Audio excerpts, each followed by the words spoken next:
hinabol po ako ng riding in tandem. Oo, mga kababayan ko ha, akala niya aabot siya sa akin. Wala, hindi nakaporma mga kababayan. Oo ha. Kaya sa mga kaibigan natin diyan, mukhang totoo nga yata yung yung mga banta-banta na yan.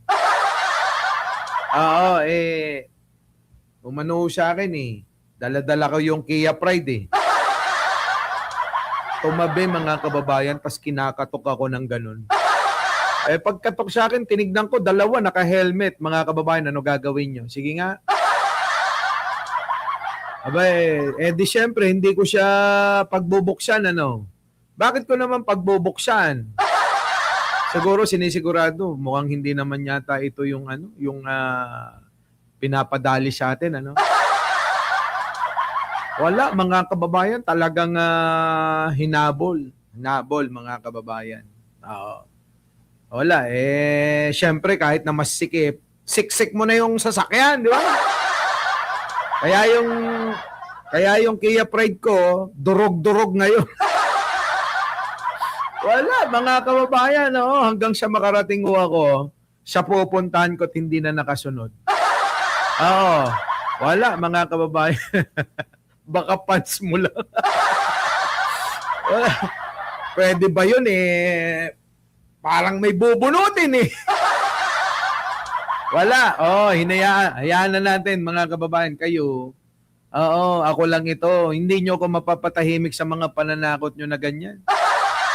Diba?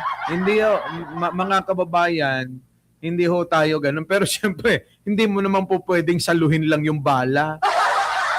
Diba? Paano ko ipapabulletproof yun? Ano yun Ano yun?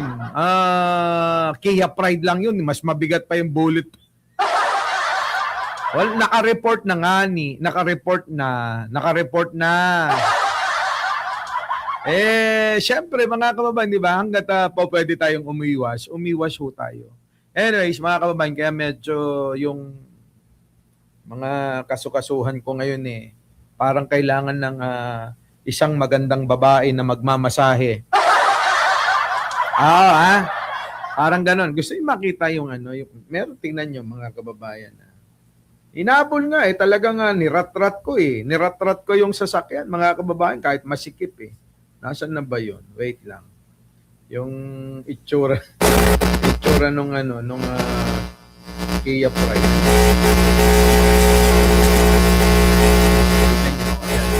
Basag. Di ba?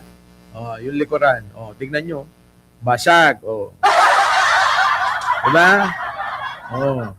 Ayan Ayan tingnan nyo. Ayan wasak-wasak yan mga kababayan Di ba? No joke yan mga kababayan. Seryoso.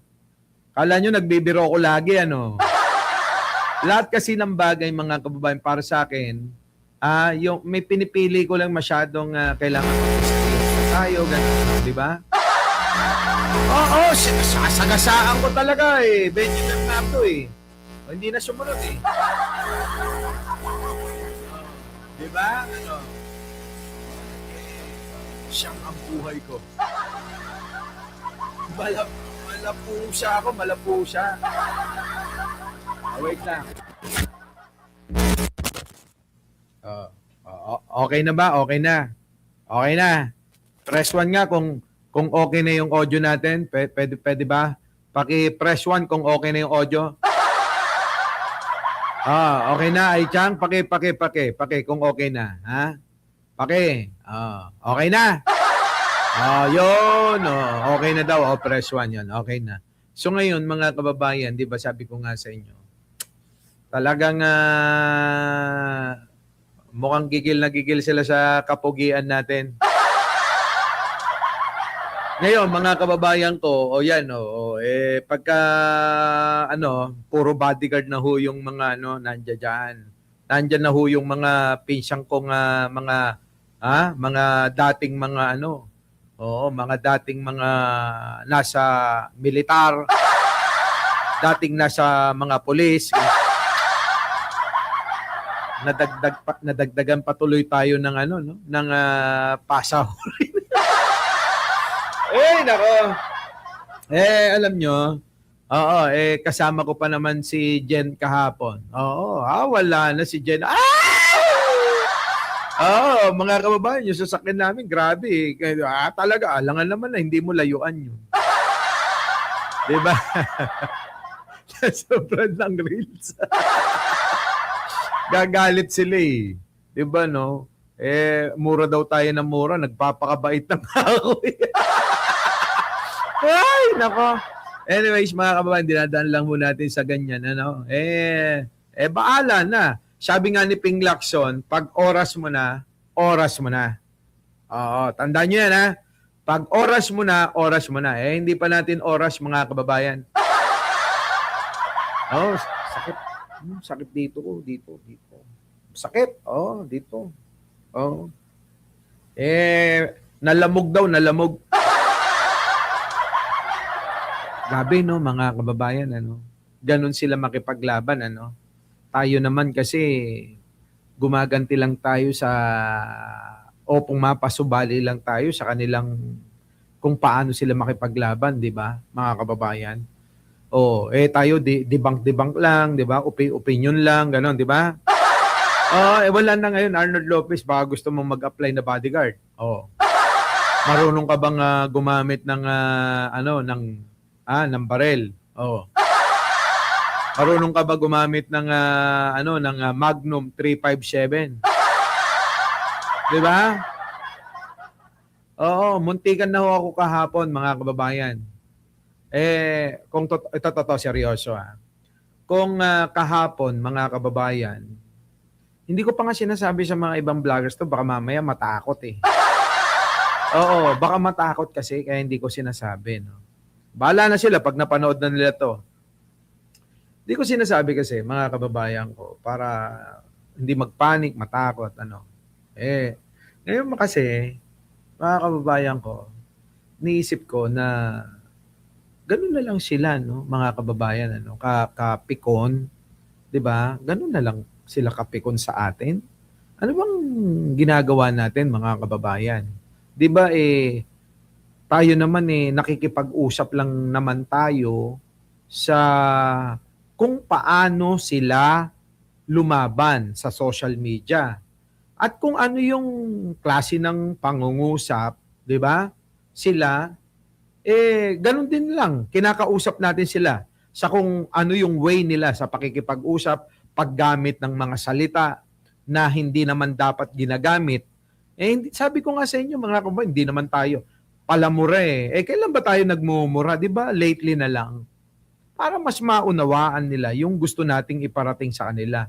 Iba naman yata yung pagkakaunawa nila Para bang na nila no? Napa-IPO na nila yung pong mga pagmumura na parang hindi na natin pwedeng gamitin, gano'n, ano. Si Jen Ho ngayon, medyo dumadanas pa ng trauma. Pero, okay pa rin, mga kababayan, basta doon tayo sa katotohanan. Hindi pa rin yan matatapos at hindi nila tayo mapapatahimik ng mga ganyan-ganyan lang, mga kababayan. Siyempre, dadagdagan natin ng pag-iingat, di ba, mga kababayan? Mona Luis, bakit, Boss Mike, bakit nakilala sasakyan mo? Alam mo, Mona Luis, madali lang naman kilalanin ng mga sasakyan. Siyempre, may sasakyan ako, nakapangalan sa akin. Ang daming sasakyan na nakapangalan sa akin Di ba? Siyempre, titignan nila kung sino yung, anong sasakyan talaga yung ginagamit ko. Kaya nga panay Kia Pride ako Grabe, mga kababayan, yung ano namin kahapon. Talagang sa sobrang karipas ng takbo ng sasakyan. Kayo ba naman panghihinayangan nyo pa yung mga sasakyan na yan? 'Di ba kahit magkanda tupi-tupi yan, kahit na magkanda barag-barag yan, ang mahalaga, ligtas kami. 3 kami sa loob ng sasakyan Yung bunso kong anak, si Jen, ako. Kita nyo, mga kababayan ko? Kung hindi ko ginawa yun, di ba? Kung hindi ko ginawa yun, baka wala na. wala na kayong boss Mike na nagsasalita ngayon. Malamang oo, kwento na lang. Malamang matutupad na at mangyayari na yung sinasabi ko sa inyo na may kwento kayo sa mga anak ninyo, sa mga apo ninyo, na minsan may pinanonood kayo na ayun, pinategi bam-bam dahil hindi kinakaya yung mga pananaw at opinyon na binabalik sa kanila. 'Di ba mga kababayan? Oh, yun mga kababayan. Pero mahalaga, hindi ako mamamalimos sa inyo ng pampagawa ng sasakyan. hindi ko man gagawin, papalimos po. 'Di ba? Papalimos po para panghingi ng paggawa ng sasakyan. Walang yan mga kababayan ko.